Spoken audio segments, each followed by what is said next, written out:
নমস্কাৰ, আসসালামু আলাইকুম। ৰাইজ আপোনালোকৰ খবৰ চাগে ভালে নিশ্চয়।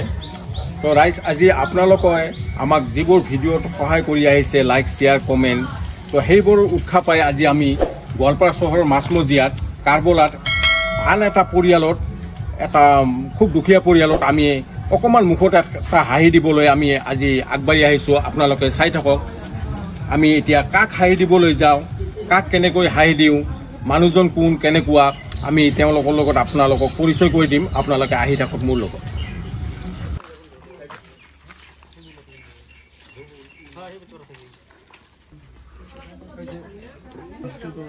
একদম লোকেশ্যনটো এইটোৱে যে এই দাদাজন আজি কিছুদিন ধৰি মানে কিবা পৰি গৈছিল, পিলপিলিৰ পৰা, পিলপিলি গাড়ীৰ পৰা পৰি গৈ মূৰত দুখ পাই তেওঁ মানে অসুস্থ হৈ গৈছে, যে জ্ঞান বিবেক একেবাৰে হাৰা হৈ গৈছে। তো এওঁ কোনোমতে দিন হাজিৰা কৰি চলি থাকে। এওঁৰ এটা ঘনীয়েক আছে, 3টা বাচ্চা আছে। কৰ্ম কৰা মানুহ কিন্তু এওঁৱে। তো এওঁ আজি কৰ্ম কৰি এই যে সৰু সৰু বাচ্চাবিলাকক যে চলাব, সেইখিনি ক্ষমতা নোহোৱা হৈ গৈছে। তো আমাৰ মাউণ্ট এভাৰেষ্ট মাল্টিপাৰ্পাছ কোঅপাৰেটিভ ছ'চাইটিৰ সজনত আমাৰ যিটো আমাৰ হেল্পিং টিম আছে, এই টিমটোৰ জৰিয়তে আমি আগলৈকে বহুত সহায় কৰিছোঁ। আপোনালোকে নিশ্চয় দেখিছে।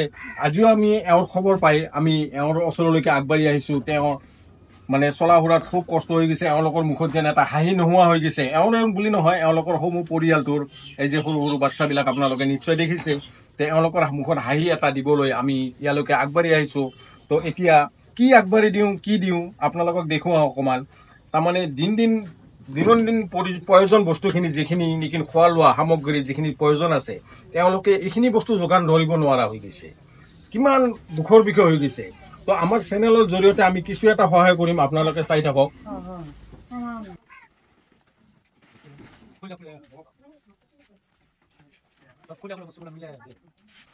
আমি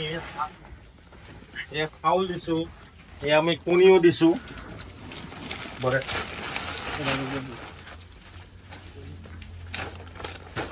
এইটো দালি হয়, নিমখ, মূৰত ল'বলৈ তেল দিছোঁ, গা ধুবলৈ চাবোন দিছোঁ, কাপোৰ ধুবলৈ নিৰ্মা,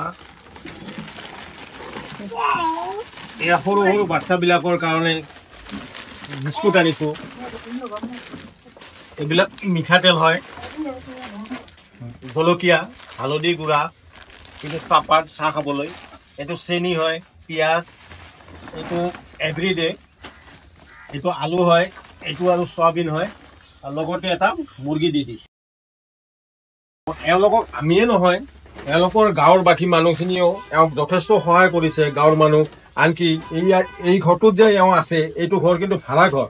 এওঁ কিন্তু ভাড়া ঘৰত থাকে। আজি কিন্তু দিন হাজিৰা কৰি খোৱা মানুহজন আজি অসম হৈ পৰি আছে, যিটো নেকি খোৱাৰে অসুবিধা, এওঁ ভাড়া ঘৰত আছে। আৰু আমি শুনামতে, আমি যিখিনি শুনিছোঁ, আৰু ভাৰতীয় মালিকজনে এওঁক যথেষ্ট পৰিমাণে সহায় কৰিছে।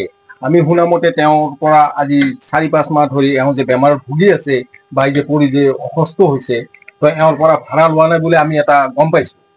তো ভাড়াটো লোৱা নাই, ইয়াৰ উপৰিও তেওঁক যথেষ্ট পৰিমাণে ঔষধ পানী এই ধৰণে বহুত ধৰণৰ সহায় কৰিছে। আৰু এই ভাৰতীয় মালিকজনে নহয়, এই গাঁৱৰ সমগ্ৰ মানুহখিনিয়ে এওঁ দাদাজনক যথেষ্ট পৰিমাণে সহায় কৰিছে। তো সেইটো বস্তু শুনি এনেকে, সেই বস্তুটো শুনি কেনে আমিও আমাৰ চেনেলৰ জৰিয়তে আমি যিখিনি পাৰিছোঁ, কমেও এমাহৰ খৰাকি, যিটো নেকি দৈনন্দিন ব্যৱহাৰ কৰা ৰেচন, আমি এমাহৰ খৰাকিখিনি এওঁক দিছোঁ। তো এওঁলোকে যদি আমাৰ পৰাই ৰেচনখিনি যদি গ্ৰহণ কৰি লয়, আমি যথেষ্ট আনন্দিত হ'ম। তো এওঁতো অসুস্থই, তো আপুনি আমাৰ ৰেচনখিনি গ্ৰহণ কৰি লওক। এইটো আপোনাৰ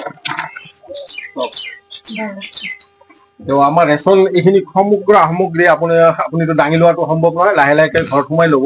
তো আপুনি এই বস্তুখিনি পাই আমাৰ পৰা কেনেকুৱা পায়? ভাল পাইছে? তো আপোনালোকে এনেকুৱা কৈ কিমান দিন আছে? এই দাদাজনৰ অসুস্থ কিমান দিন ধৰি? কি হৈছিল? পৰি গৈছিল। ক'ৰ পৰা?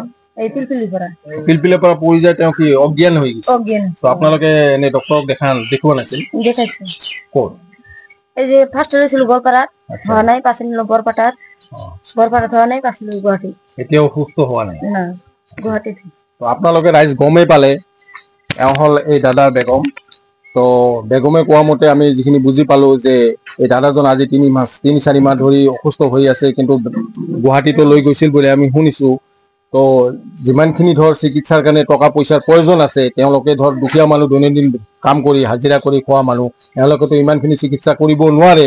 তথাপি আমি যিখিনি পাৰিছো আমি সহায় কৰিছো, আৰু আমিও আমাৰ চেনেলটো নতুন, আমি আমাৰ চেনেলৰ জৰিয়তে যিখিনি পাৰিছো সেইখিনি সহায় কৰিছো। তো আপোনালোকৰ ইচ্ছুক ব্যক্তি যদি কোনোবাই যদি এই দাদাজনক সহায় কৰিম বুলি বিচাৰিছে, বা এই সৰু সৰু বাচ্চাবোৰক মুখৰ পিনে চাই যদি সহায় কৰে, তেন্তে হয়তো বহুত আপোনালোকে এটা পুণ্যৰ কাম হ'ব বুলি মই এটা আশা ৰাখিছো। তো এই দাদাজনৰ কণ্টেক্ট নম্বৰটো আৰু ফোনপেৰ স্ক্ৰীনখন আমি স্ক্ৰিপ্টৰ তলত দি দিম, আপোনালোকে যোনে যি পাৰে এই দাদাজনক সহায় কৰিব। আমাৰ ভিডিঅ'বোৰ আপোনালোকে নিশ্চয় চালে, এনেকুৱা ধৰণৰ সহায়ৰ হাত আগবঢ়োৱা ভিডিঅ'বোৰ আপোনালোকে চাইছে। তো এই ভিডিঅ'বোৰ যদি আপোনালোকে সঁচাকৈ চাই বা আমাৰ কৰ্মবোৰক যদি সঁচাকৈ আপোনালোকে ভাল পাইছে, তেন্তে আমাক কমেণ্ট বক্সত আপোনালোকে জনাব, আৰু লগতে লাইক আৰু শ্বেয়াৰ কমেণ্ট কৰিবলৈ নাপাহৰিব। বাই।